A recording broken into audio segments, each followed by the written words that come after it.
I got the truck in the shop and today's the day.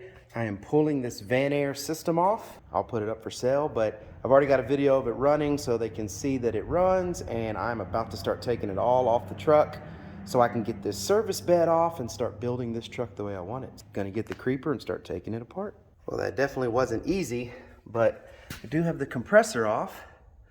This is the sullair compressor. You can see there's the PTO shaft. That part of the shaft is on there pretty dang good, so I just undid the 4 bolts to separate it. And I'll see about getting that off. I may just leave that on there and let it go with that, because then someone else can just bolt up to it. Had to undo a bunch of hoses because it was ran through the frame. And here is the air tank, the air and oil tank, I guess, that was mounted underneath. And I got that off too. So now at least I got the 2 heaviest pieces off. Most of the rest of this, there's a cooler in the back that I got to get off. That's not nearly as heavy as these 2 items were. Then I got the, electric, the wiring and stuff that I got to take off, but getting closer. And that's how I lift the service bed off the truck. So I had to cut those welds and cut the back bumper piece off because they welded that too. And I am now lifting the service bed right off the back of the truck. Backhoes work good for this. There are some pieces from where the air compressor was connected. They welded on like this rod here. Let's see. Well, there's part of the little piece that's still sticking to the weld they did. As you can see here, this isn't real safe. Let me back up. As you can see there's the welds. I had to cut them with a grinder, and I had a real hard time getting in there because it was real tight. So there's a lot of stuff I'm gonna have to cut up and clean, but most of this can sit straight down on the ground except for this and this. So I'm gonna grind this stuff off. Here's another piece that sticks down. I'm gonna grind all of that off before I just set it on the ground because I don't want it to bust up anything. I still want to use some pieces of this service bed. And you can see here there's no paint there. What they did is they folded this this flat metal here, and then they welded it to the top. So I had to grind off those welds they did to get this to disconnect. The issue was I'm trying to pull off the air compressor and I can't get the cooler off without pulling the whole freaking service bed off. The way they welded everything up and everything, I couldn't get that cooler out of there. I needed to pull the service bed anyway. That's fine. It's on my list. I'm pulling it. Anyways, at least I got that off. All right, so as you can see now, I use the grinder and I grinded off those bottom pieces. So now I'm just gonna drive the truck right out. I was able to remove the oil cooler, and I also got off the Reelcraft hose reel that has this extra air hose on it. Took a little bit because instead of bolting it down, they actually welded it on. So that I had to grind off all the welds. So I got the service bed pulled off. So this is what I have left now. This I had to cut around it because they had it welded to the back of the service bed, but they had all of this stuff welded to the frame, and actually they have a lot welded to the frame. If you want to see, like here, you can see they've welded that to the frame. I don't know. I was thinking about cutting this last 12 inches or so off the frame and ending it right about where these bolts are here, putting a plate there and making that where all of my hitches would be. But I don't know, I may save some time, keep this. I like the step that it provides.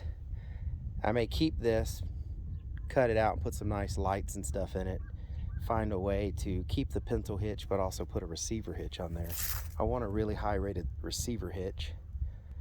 It's got the air brakes ran back, and I took that off, but it's got both regular 7-pin lights and then the different lights for a semi-trailer with air brakes. This is it.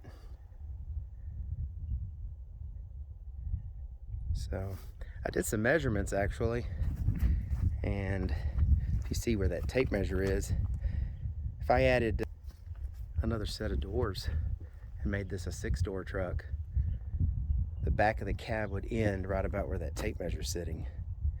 I'd still have more than enough room to have the fifth wheel hitch and gooseneck hitch and all that back here. Of course, I wouldn't have as much flatbed space, but I don't know.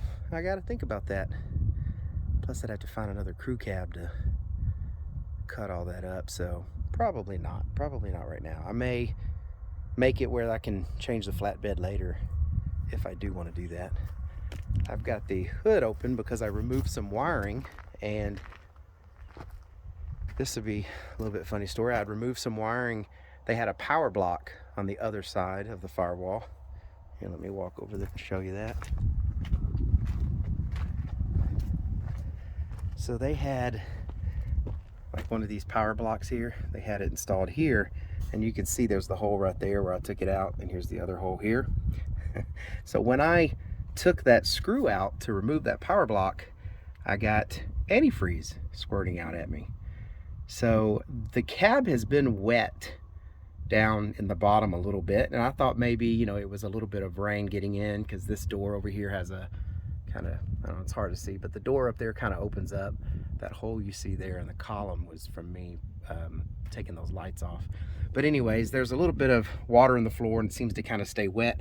I think what happened is when they tapped that in, they hit the heater core on the inside, and it had plugged the hole mostly, but it had leaked a little bit. So when I unscrewed that block and pulled the screws out, like I said, I got a shot of antifreeze out at me. I'm pretty sure they ran a screw right into that heater core. So to keep from all the antifreeze going everywhere, I pulled the hoses off. I know that's pretty redneck right now because that's all I had here at the building, but I'm gonna put a bypass valve in it. There's actually a bunch of talk about putting bypass valves in there to keep heat from going inside of the cab during the summer, because it makes the AC work a lot better if you do that. So I'm probably gonna do that anyway, put a bypass valve there. But here you can see the copper tubing coming out the bottom from the heater core. I had to undo that because I'm gonna have to fix it. I'm gonna have to pull that whole section of the dash out, and they don't make it easy on this one. I've got to pull pretty much the whole dash to fix that. So for now, I'm running with these bolts put in there. Not for very long. I'm gonna go get a bypass, and then I'll probably leave it bypassed hanging here until I get that fixed. But it doesn't get too cold here in Texas, so probably wouldn't even use the heater. There it is. Like I said, that tape measure there would be if I added 6 doors, if I put another row of doors on this. But that would be some work. I don't know if it's worth it or not. Don't even know if anybody's even going to ride in this thing with other than me, because they are pretty bumpy.